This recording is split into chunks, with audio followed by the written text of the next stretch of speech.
All right, so today we're diving into the mind of entrepreneur and philosopher Naval Ravikant. And let me tell you, this isn't just another guide on how to get rich. It's about rewiring the way you see the world, your approach to wealth, sure, but also to happiness and life itself.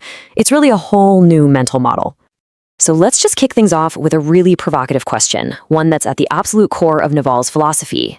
What if you've been busting your butt, working harder and harder, but you're in the wrong game? What if that ladder you're climbing so hard is leaning against the completely wrong wall? This one idea, honestly, it's the key that unlocks everything else we're about to talk about.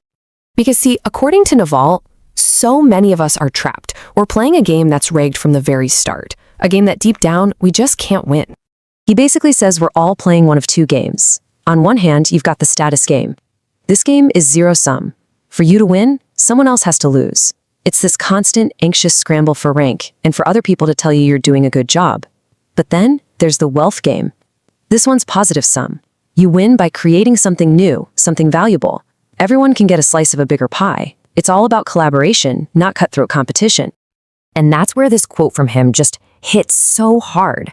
Chasing status, it's a stupid game. Why? Because the prize, that external approval, is flimsy, it's temporary, and it's ultimately kind of hollow.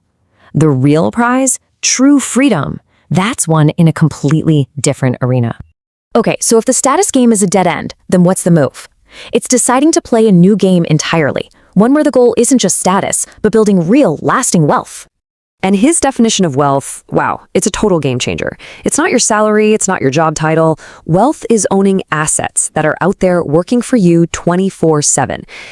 Think about a piece of software that's selling copies while you're sleeping, or an investment that's generating returns while you're on vacation. That is wealth. It's about creating systems that make money independent of you putting in the hours.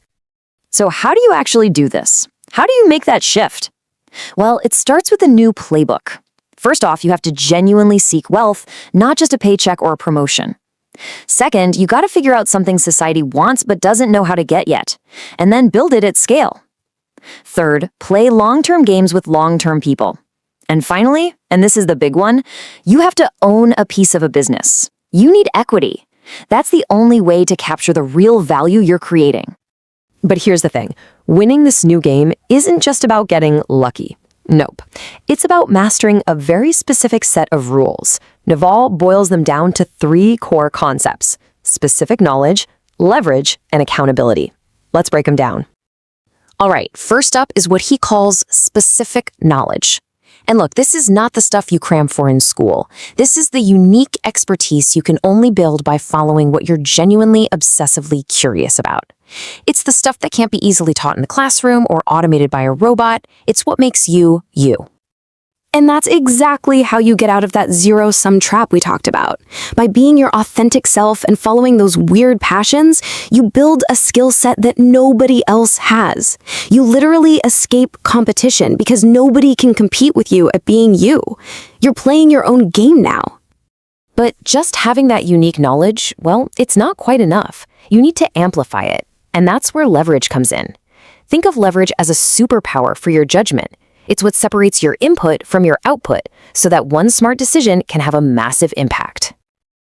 Back in the day, leverage meant either labor, managing people, or capital, investing money.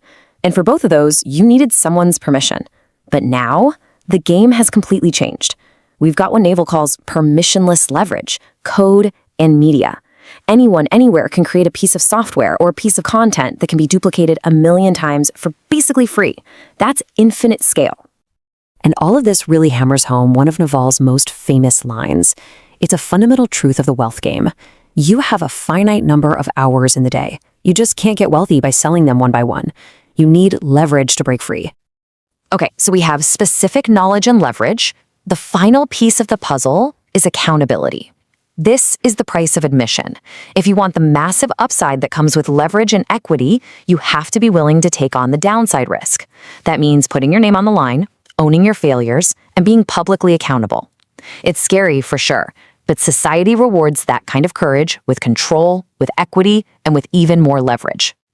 But here's where the whole thing just flips on its head. The wealth game? It's not really about the money. It's about what the money can buy you, the freedom to chase the real prize. Naval's take on happiness is it's just so different from what we're usually told. It's not about that high you get from achieving something, no. He says happiness is your natural default state when you remove the feeling that something is missing from your life. It's peace. It's the absence of desire. And here's the best part. It's not something you find. It's a skill you build. It's a muscle you can train. And this sets up a fascinating conflict, right?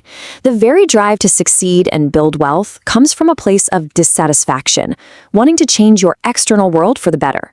But happiness? That comes from the complete opposite, a sense of satisfaction, of accepting your internal world just as it is.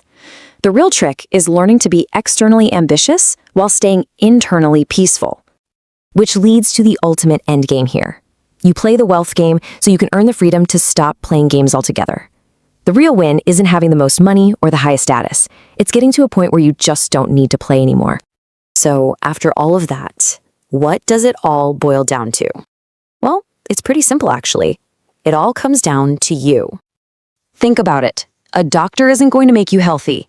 That's on you. A mentor isn't going to make you rich. That's on you. A guru isn't going to make you calm. That's on you too.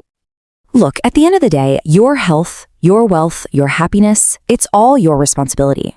No one is coming to do the work for you. You have to save yourself.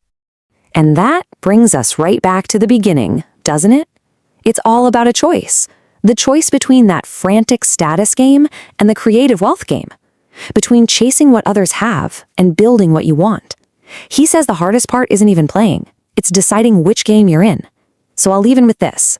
What game will you play?